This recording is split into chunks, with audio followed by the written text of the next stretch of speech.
Hello everyone, you're on to Healthy Options with Maureen. Today we'll be making Okpa. Okpa is actually a beans pudding. Back home in Nigeria among the Igbo natives, it's actually very simply made with just about 3 or 4 ingredients. The good thing about this food is that it's loaded with proteins because it's being made with a particular type of bean called the bombora beans. In Igbo we call it the Okpa.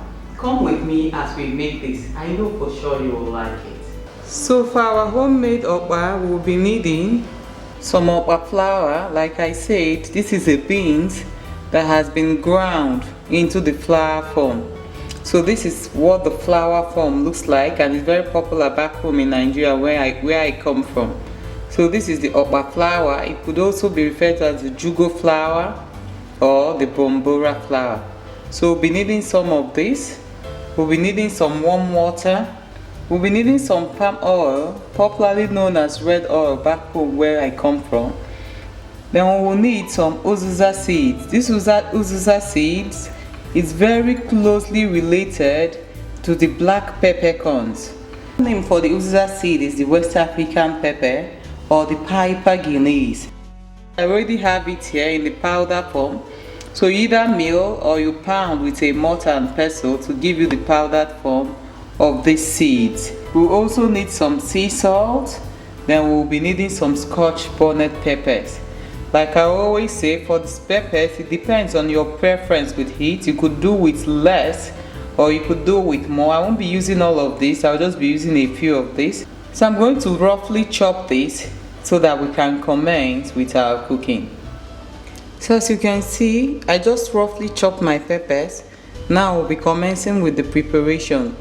The first thing I will do is to grease this pot with some palm oil because I intend to cook this with this pot. Due to the risk of cooking it in plastic bags, I actually prefer to use a stainless steel pot to make my Okpa. So as you can see, this is a medium-sized pot. I'll just grease the interior very well with some of the red oil, then I will commence with the preparation. So that's what I'm going to do now. So I will just pour in some of the oil, just enough to make sure I grease the interior very well. I will rub with my hands until it coats every part of the pot. So as you can see, I already coated the pot with some of the red oil. I'll commence with the preparation now. So using a bowl, as you can see here, the first thing that goes in will be your Okpa flour. Then we'll be adding the red oil at once. The red oil goes in. Now this is where you get intimate with it because I'll use my hands to make sure I mix the flour very well with the oil until I get a good blend of the mixture. So I'm going to keep tossing it around with my hands that way until we get what we are looking for. So that is what it should look like by the time you're done mixing in the oil with the Okpa flour. So that's exactly what it should look like. So the next thing that goes in now will be your warm water. So I'll be adding on the warm water now, and I'll keep mixing till I get a beautiful paste. So right now you can see what it looks like. I just rinsed off my hands. It's still a bit thick, so I'll be adding more water. And I'll be adding the spices and salt as well. So right now I'll add some more water. So as you can see, we are looking for a very runny consistency, and we just need more water to be able to get to what we are looking for. So right now I'll be adding on the spices. And what will be going in first will be some of the Scotch bonnet peppers that we've chopped. So I'm going to put just enough. Like I said, this should be totally to your taste. I think that's just right. Then we add on the salt and also the uziza seeds. So they all go in. And right now we'll be stirring everything together.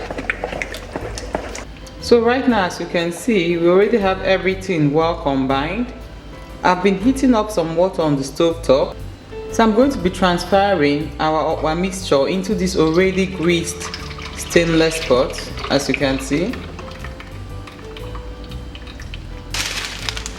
So right before we place it on heat, this is a wax paper that I cut up. I'll be placing it right on top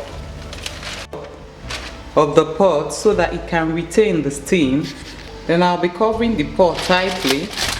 As you can see, this will help the okpa retain the steam as it cooks. So that's exactly what it's going to look like.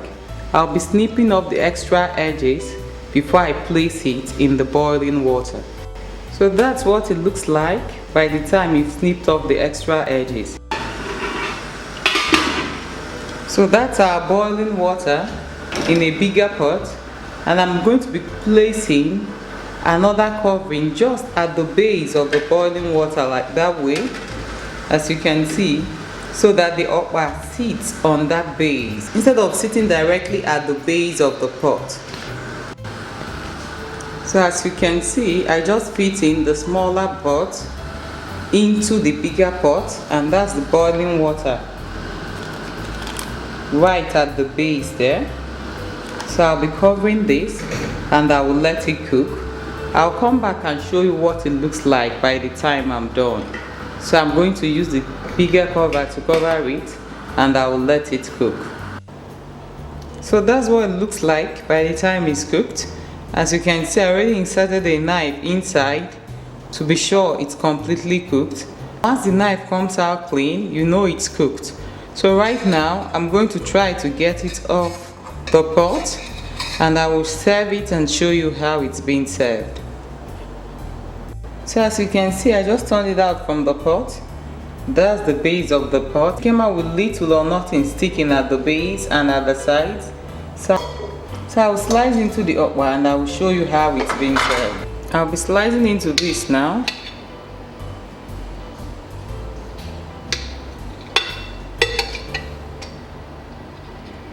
So that's exactly what it looks like. Your okpa very nice and very soft without any layers at all. So that's how I'm going to serve my okpa. You could either have yours with a bowl of pap, also known as akam, or you could have it with some salad, but I prefer to eat it just as plain and simple as it is. I hope you give this recipe a go and let us know what your take is on it. Thank you.